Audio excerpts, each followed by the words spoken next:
नमस्कार दोस्तों, स्वागत है आपका भारत रक्षा मंथन में। आज हम बात करेंगे air chief marshal AP Singh के उस बयान की जिसमें उन्होंने तेजस विमानों की डिलीवरी में हो रही देरी पर चिंता जताई है। एयर चीफ मार्शल ने कहा कि आज जहां हमारे दुश्मन छठी पीढ़ी के विमानों की टेस्टिंग कर रहे हैं, वही हमारी वायुसेना को 2009-10 में दिए गए 40 तेजस विमानों का ऑर्डर भी अभी तक पूरा नहीं मिला है। यह स्थिति बेहद गंभीर है क्योंकि इसका सीधा असर हमारी रक्षा क्षमताओं पर पड़ रहा है। तेजस एक स्वदेशी हल्का लड़ाकू विमान है जिसे भारतीय वायुसेना की विशेष ज़रूरतों को ध्यान में रखते हुए विकसित किया गया है। इसके पहले प्रोटोटाइप ने 2001 में उड़ान भरी थी और इसे बनाने का मुख्य उद्देश्य हमारी वायुसेना को आत्मनिर्भर बनाना था। लेकिन आज भी ये विमान वायुसेना में उस लेवल पर शामिल नहीं हो पाया है जहां से ये भारतीय वायुसेना को एक मजबूत सहारा दे सके। ये उठता है कि क्या तेजस MK2 और एमका के निर्माण में भी इसी तरह देरी होती रहेगी, और अगर ऐसा होता है तो ये भारत के लिए बेहद चिंताजनक स्थिति होगी, खास तौर पर तब जब हमारे पड़ोसी चीन और पाकिस्तान लगातार अपनी रक्षा क्षमताओं को बढ़ा रहे हैं।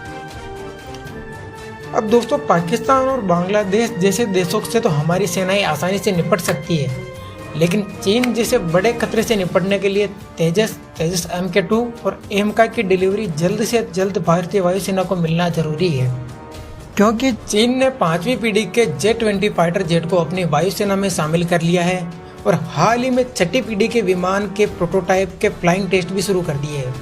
यानी उनके छठी पीढ़ी के प्रोटोटाइप ने उड़ान भी भर ली है, और दूसरी तरफ भारतीय वायुसेना को अभी तक तेजस का शुरुआती ऑर्डर भी पूरा नहीं मिला है। तो ऐसे में तेजस MK2 और AMCA तो अभी बहुत दूर की बात है। हालांकि अब ऐसा भी नहीं है कि HAL इसे जल्दी पूरा नहीं करना चाहता।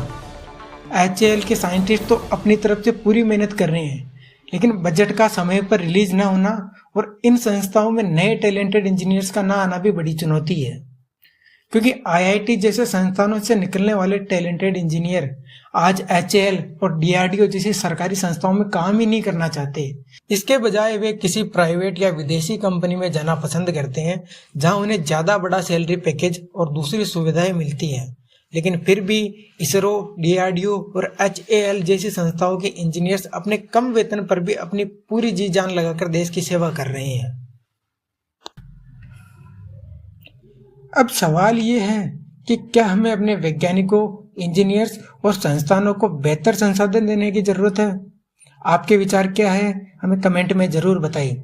वीडियो को भले ही आप लाइक न करें, लेकिन हमारे DRDO के वैज्ञानिकों और इंजीनियरों के लिए एक सैल्यूट मेरी तरफ से और एक सैल्यूट आपकी तरफ से। जय हिंद, वंदे मातरम। आज के लिए इतना ही, धन्यवाद।